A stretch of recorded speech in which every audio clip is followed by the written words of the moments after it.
Hello everyone.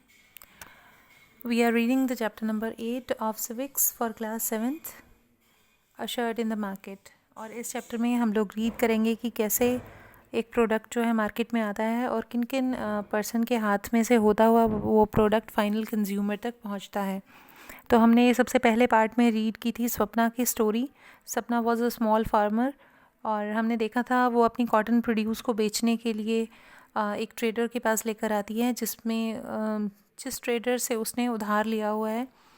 तो because of that डेप्ट वो जो है अच्छी कीमत पर अपनी कॉटन नहीं बेच पाती और उसको कम कीमत पर ही उसी ट्रेडर को बेचनी पड़ती है, बिकॉज उसको फ्यूचर में भी कोई ना कोई उसको लोन चाहिए। इसीलिए वो अपनी जो फसल है वो पूरे दामों पर नहीं बेच पाती। जितने दामों में ट्रेडर उसको कन्विंस करता है उतने ही दामों में उसको बेचनी पड़ती है। नेक्स्ट जो हमारा टॉपिक है वो है क्लोथ्स मार्केट ऑफ एरोड। तो let's talk about it.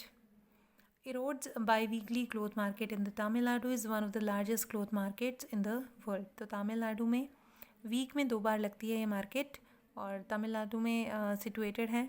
Largest cloth market है वर्ल्ड की। A large variety of clothes is sold in this market. Cloth that is made by weavers in the village around is also bought here for sale. तो बहुत ही बड़ी market है ये। Variety of clothes is there. जो इस market में बेचा जाता है, बहुत सारे वीवर्स हैं आसपास के गांव के, यानी कपड़ा बनाने वाले जो बुनकर हैं वो हैं जो कि अपना कपड़ा बुनकर यहाँ पर बेचते हैं। Around the markets are offices of cloth merchants who buy this clothes. तो मार्केट के आसपास जो है क्लोथ्स मर्चेंट्स के ऑफिस हैं जो कि बड़े बड़े व्यापारी हैं कपड़ा बेचने वाले, तो उनके ऑफिसेज हैं इस मार्केट में। Other traders from many south Indian town also come and purchase cloth in this market. तो बहुत सारे दूसरे ट्रेडर्स भी अलग अलग मार्केट से आते हैं, इंडिया के दूसरे टाउन से आते हैं जो कि यहाँ पर सेल और परचेज करते हैं क्लोथ का। On market days, you would find the weavers bringing cloth that has been made on order from the merchant. तो ये मर्चेंट जो होते हैं, व्यापारी जो इस मार्केट में होते हैं, वो ऑर्डर देकर वीवर्स से, जो कपड़ा बनाने वाले बुनकर होते हैं, उनसे ये कपड़ा बनवाते हैं। और जब मार्केट ऑन होती है, मार्केट खुली होती है, तो वीवर्स जो हैं ऑर्डर पर तैयार किया हुआ कपड़ा लेकर आते हैं। These merchants supply cloth on order to garment manufacturers and exporters around the country.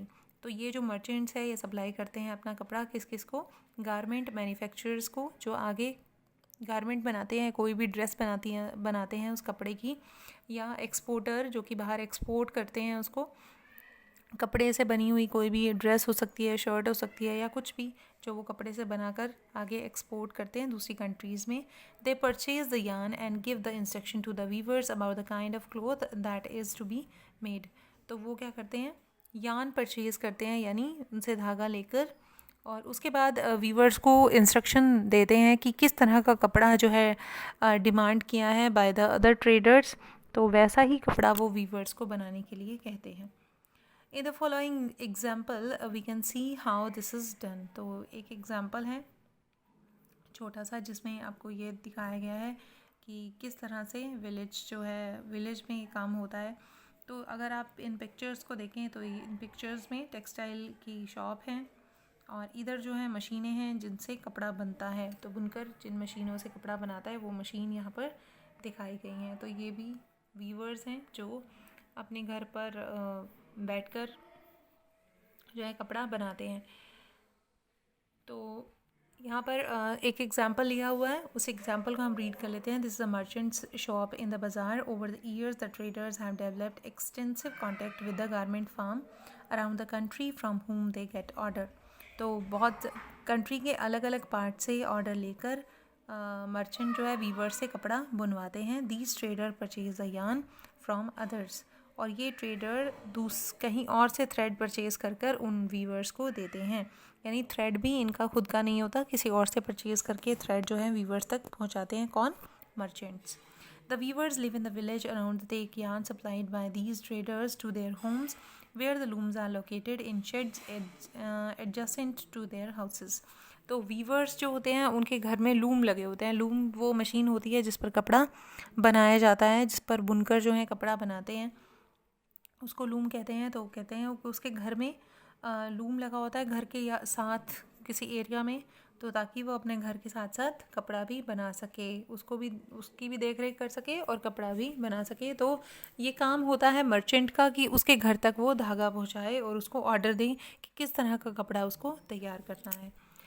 This photograph shows a power loom in such home. तो ये पावर लूम की फ़ोटो है ऐसे ही घर में, जिसका साथ में वीवर रहते भी हैं और वो लूम भी लगा रखा है उन्होंने अपने घर पे। The weavers live in the village around the take the yarn supplied by these traders to their homes where the looms are located in sheds adjacent to their houses. This photograph shows a power loom in one such home.